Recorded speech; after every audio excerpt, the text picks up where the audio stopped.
Good morning, guys. Good morning, good afternoon, wherever you are. Thank you for tuning to my channel. My name is Peter from Saturn channel. This morning, I'm shooting this video from the US, of course, and the weather is changing very fast. As you can see, the leaves are falling, and pretty soon we are going to go into cold season, the winter, and it changes very fast.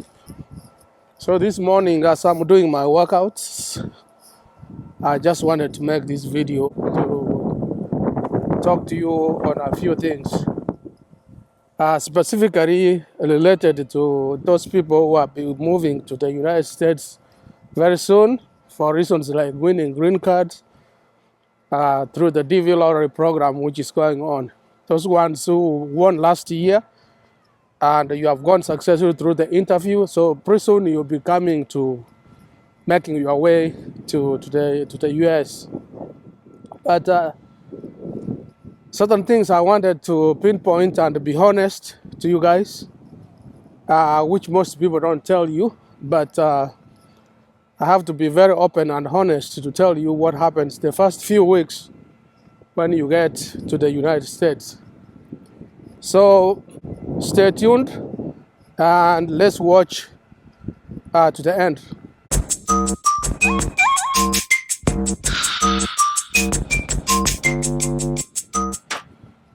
So the first few weeks when you get to the United States, if you have won green card through the DV lottery program, you may get a host and decide to go and stay with them. As soon as they pick you from the airport, they will take you to the house where they live. And there's going to be a lot of challenges which a lot of people don't talk about. But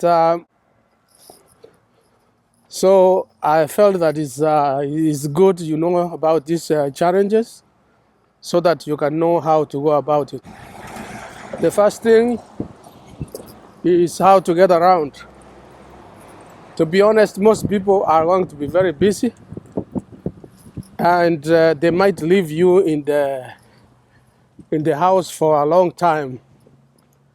If you look around the houses I'm showing, nobody's there. A lot of people have gone to work, and it's going to be a similar thing to you guys when you get to the United States.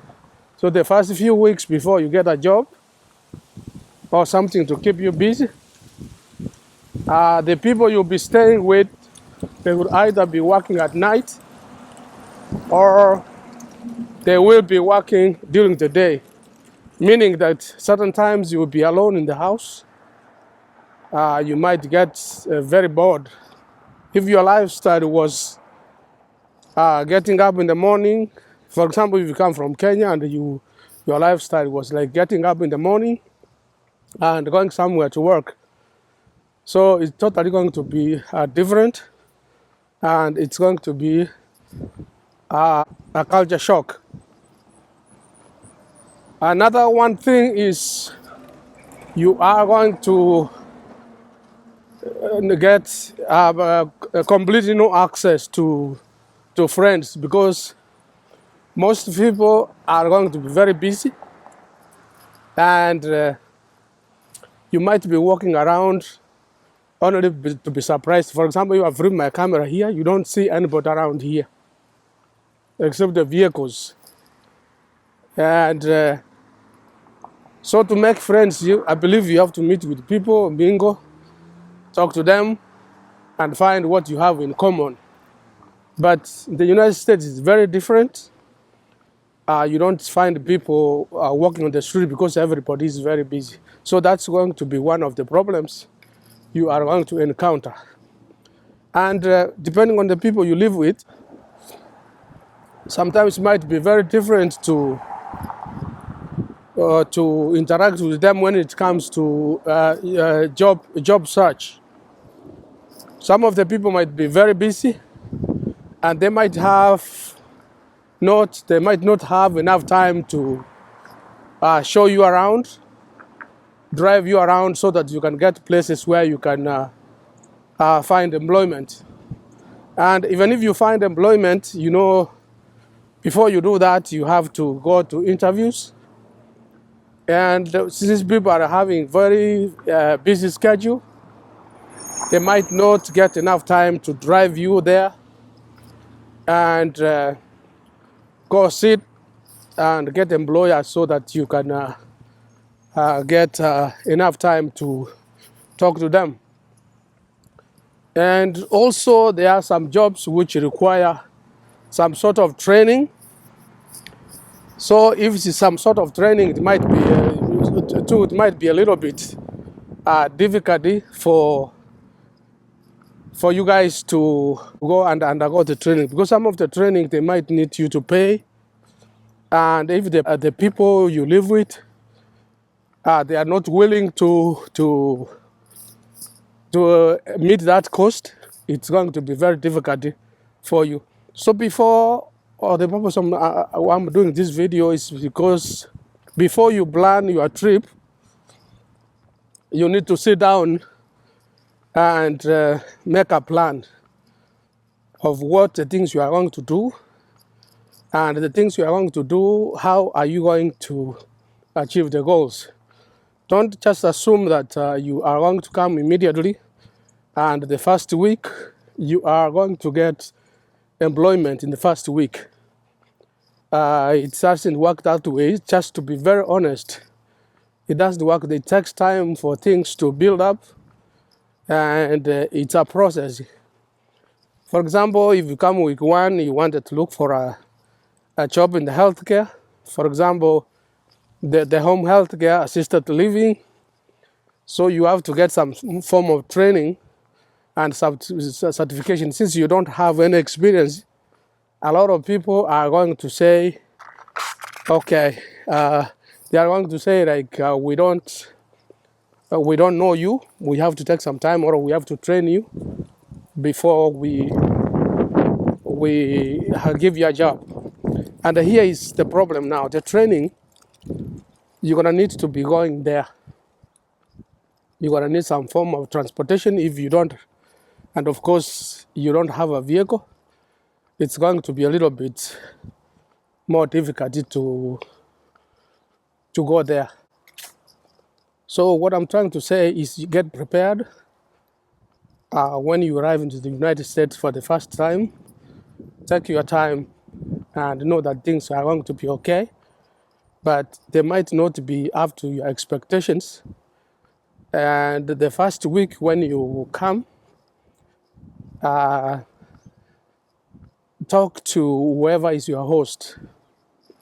Talk to them and ask them, nicely, the plan they have for you for the first few weeks. So what are you going to do?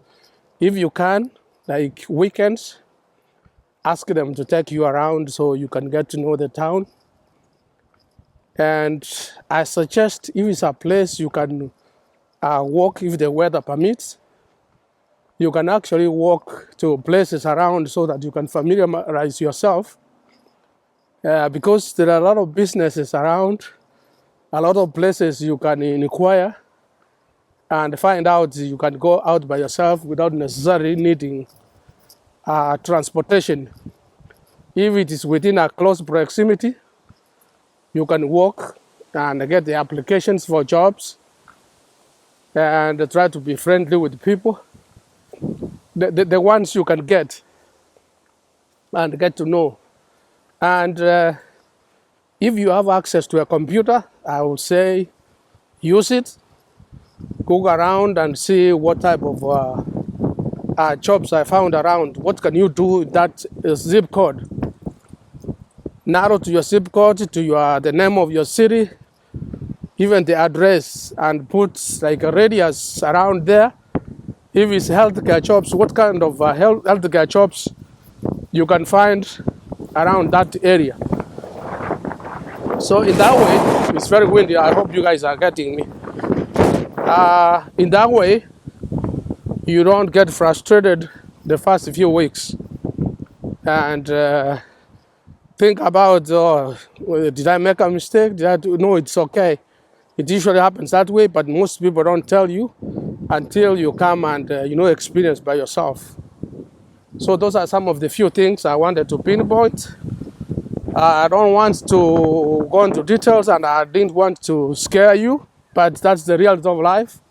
Everybody goes through. We all went through there, and things will be okay. So for those ones who are still filling out the green card lottery, the window is becoming very shrinking. It's becoming smaller and small. So what you might want to do is go and fill it out. Spread the word. The last day is next month, which is coming pretty soon. Today is the 23rd. So this month we have 7 days left, and it's about 12 days. And so don't be locked out and don't miss the opportunity, because if you miss this time, it's going to go all the way to next year again, 2025, around October and November. So let me know if you have any questions. Leave your comments below this video. Let me know what you think. And if you haven't subscribed, I do a lot of videos.